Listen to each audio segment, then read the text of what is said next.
j'espère que vous m'entendez bien. Pardon, moi, c'est M. Ibrahim Soumano, cofondateur de CND2 et fondateur de Réseau Money. Je suis un acteur de digital depuis bientôt 10 ans, un peu plus de 10 ans d'ailleurs. Et j'évolue du côté de la diaspora guinéenne qui est très active dans le soutien de nos familles qui sont restées au pays. Et nous sommes concentrés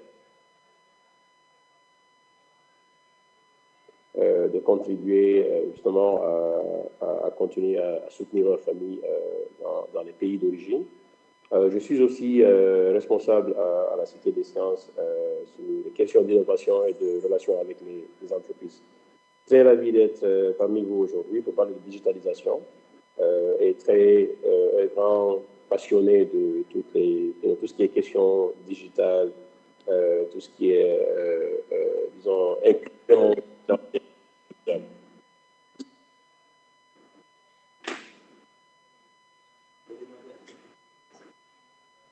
Bien, merci M. Soumano. On va vous inviter pour les prochaines interventions de voir si vous pouvez peut-être changer de micro pour la qualité sonore pour l'activité.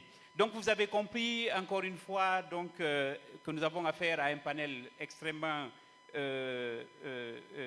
qualitatif et comme je le disais, il faut en profiter au maximum. Ce n'est pas tout le temps qu'on a ces occasions, mais où de cette activité pourrait s'organiser le mieux. Nous avons dit, nous revendiquons cette université d'être parmi les institutions d'enseignement supérieur fer de lance dans l'appropriation, la dissémination et l'utilisation du numérique au service du développement.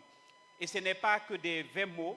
Donc ici à l'Université de la Baie, nous sommes une des toutes premières universités à avoir un environnement numérique intégré, c'est-à-dire qui donc inclut la plateforme de collaboration, la plateforme éducative, mais aussi tant d'autres plateformes qui permettent aujourd'hui à l'ensemble des collègues ici de travailler également à distance et donc de pouvoir être beaucoup plus productif et beaucoup plus efficace.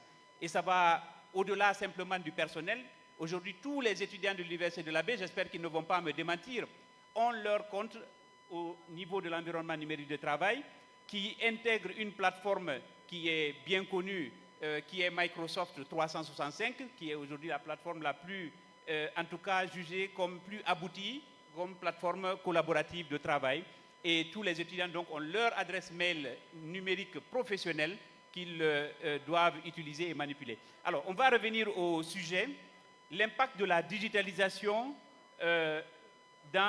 sur l'économie du pays. Et naturellement, la première question qui s'impose, c'est faire un état des lieux. Quel est l'état des lieux aujourd'hui de la digitalisation sur, on va commencer par le secteur économique, hein, qui est un secteur névralgique, on a compris avec l'acclamation des étudiants tout à l'heure de PCARD. Alors, monsieur le directeur général adjoint du budget, on voit beaucoup de projets, de programmes aujourd'hui. J'espère qu'avec vous, on va pouvoir un peu mieux comprendre aujourd'hui tout ce qui est entrepris en termes de digitalisation du secteur de l'économie. Je vais me tourner vers M. Soumano, peut-être lui en guise de question, parce qu'il est à la tête aujourd'hui d'une structure qui est nouvelle en Guinée. Peut-être que certains parmi vous connaissent, mais pas tous, j'imagine. C'est la Cité des Sciences et de l'Innovation.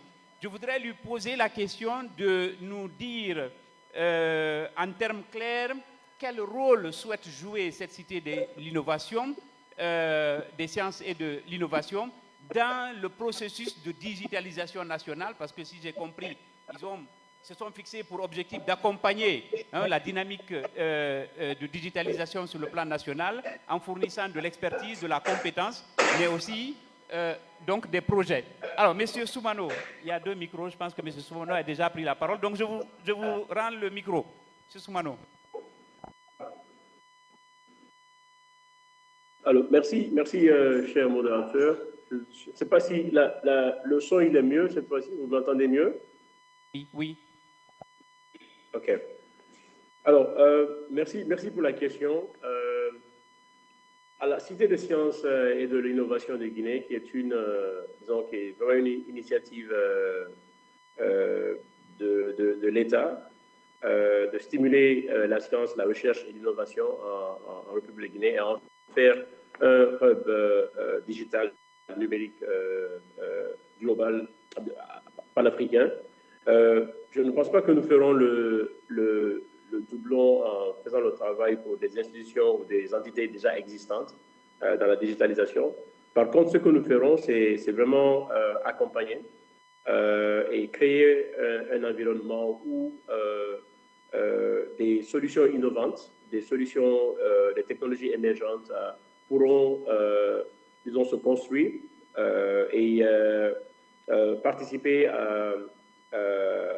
à la recherche de solutions pour le problème auquel nous sommes confrontés en tant que société.